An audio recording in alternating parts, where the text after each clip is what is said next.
Il est évident qu'à partir du moment où on peint, on est amené à restaurer. À partir du moment où la question de refaire à l'identique se pose, l'idée de la restauration est en train d'apparaître, de germer. On est très proche de l'art, on aime peindre, on aime cette relation à la matière.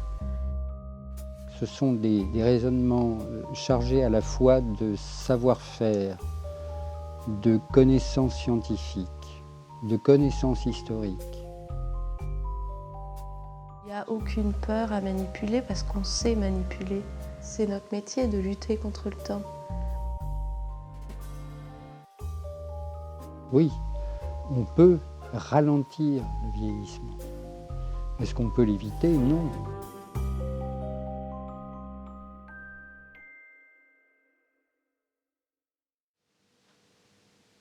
Les importations de textiles au Moyen-Orient existent depuis en gros 1500 ans avant Jésus-Christ.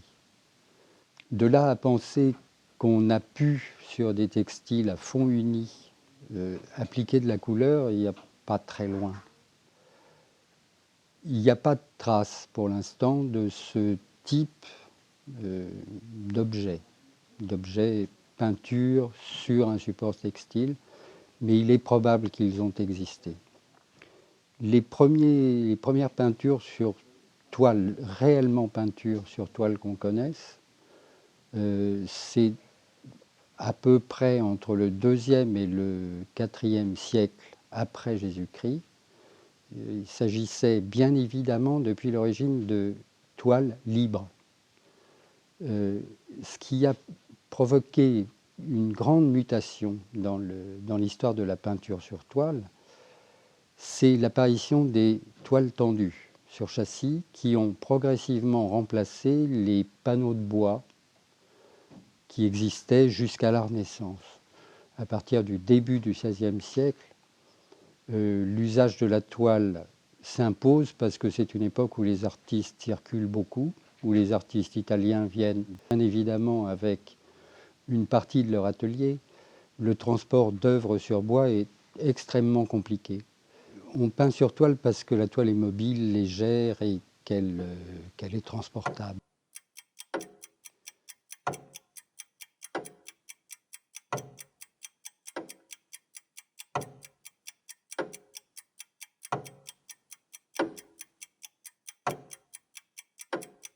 On est très proche de l'art, on aime peindre, on aime cette relation à la matière. Mais l'idée de créer, l'idée de faire passer un message ou des choses comme ça que peuvent avoir les artistes, moi je sais qu'en tout cas, je ne l'ai pas. Et c'est pour ça qu'on parle plus d'artisanat, on travaille la matière, mais on ne crée pas. Le mot restauration n'existe pas. Le mot réparation a toujours existé, réparation de peinture a toujours existé, mais on a plutôt tendance à considérer que la restauration, c'est quelque chose qui a affaire avec l'image. Tant que l'image n'a pas pris sa valeur d'œuvre d'art, elle n'a pas du tout la même valeur et elle ne fait l'objet d'aucun respect. Quand l'image est dégradée, il suffit de la refaire. Une icône d'une église du Moyen-Orient est une icône qui a été repeinte chaque fois qu'elle était en danger, dégradée et que l'image disparaissait. À partir du moment où on commence à s'intéresser à l'image et à demander à des artistes de talent de refaire, les artistes de talent se préoccupent d'essayer de refaire dans l'esprit du peintre précédent. L'idée de la restauration et de la restauration de l'image apparaît évidemment à partir du moment où l'objet prend un statut d'œuvre d'art, à partir du moment où l'artisan qui exécutait les peintures devient un artiste. Donc en fait, c'est lié au statut de l'artiste et à la reconnaissance de la valeur de l'image.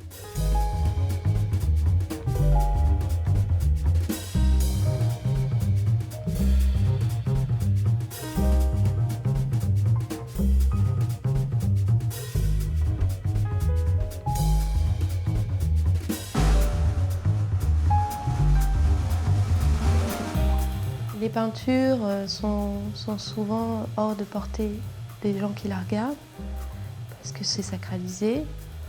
Donc il y a toujours une espèce de frontière qui se fait. Et nous, on passe vraiment cette frontière-là. L'objet devient un outil de travail. Et vous repérez très bien les restaurateurs qui vont au musée. Ils ont le nez sur les tableaux. On s'approche le plus près possible des œuvres. On fait sonner les alarmes parce qu'on a besoin de se rapprocher pour comprendre. Il y a l'image, mais il y a aussi la compréhension de la fabrication.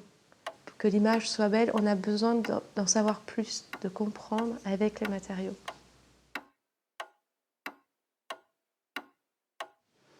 À partir du moment où on commence à utiliser des matériaux synthétiques qui ont des comportements qui sont tout à fait différents des matériaux traditionnels, on est obligé de se poser la question de la physique de ces matériaux, de la chimie de ces matériaux. Il est évident maintenant qu'un restaurateur, pour comprendre son propre métier, pour être capable d'analyser le comportement d'une peinture ancienne et pour être capable de choisir les matériaux qu'il va associer à cette peinture ancienne, a besoin d'une somme de connaissances scientifiques absolument invraisemblable.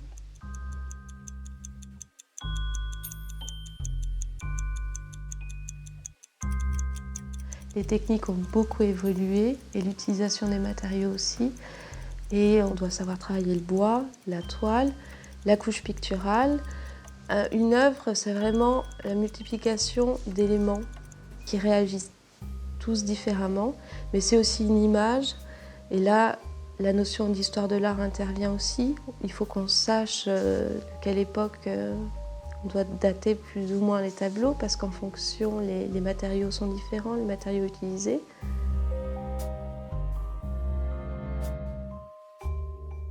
On a besoin de beaucoup regarder les tableaux pour les comprendre, mais on a absolument besoin de les toucher. On a un rapport à la matière qui fait que si on veut comprendre pour pouvoir traiter, il faut se confronter à la matière en la touchant, en l'examinant.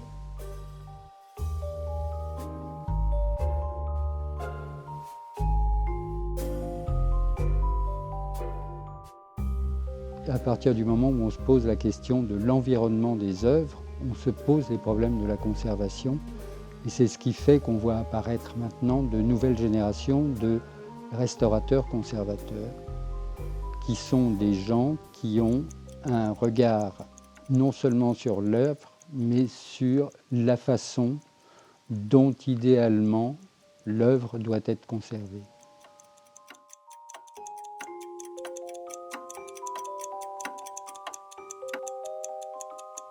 La chose la plus importante quand on est face à une œuvre, c'est de conserver cette œuvre.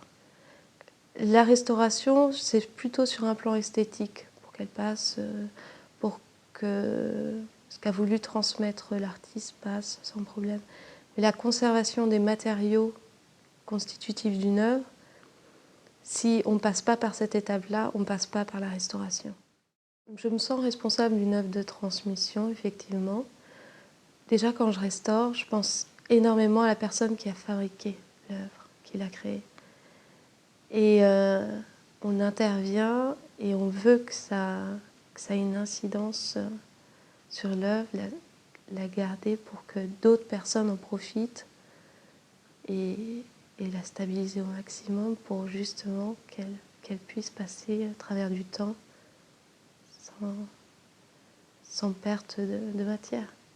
C'est ce qui fait de nos métiers des métiers passionnants. C'est qu'on a parfois l'impression d'innover.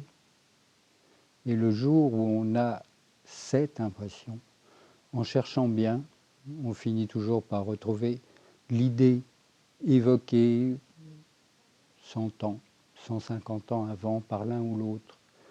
Ce qui est à l'origine, c'est la transmission du métier de peintre. Et c'est d'essayer de le restituer et de le retransmettre quand on fait partie des jeunes générations. Les peintres sont passés par là, par des ateliers où ils vont apprendre à peindre, à broyer des pigments, à faire évoluer un tableau. Et nous, on va apprendre à conserver, à restaurer, oui, je sais pas. S'il n'y a plus de transmission, il n'y a plus rien. S'il n'y a plus rien, c'est triste. C'est tout.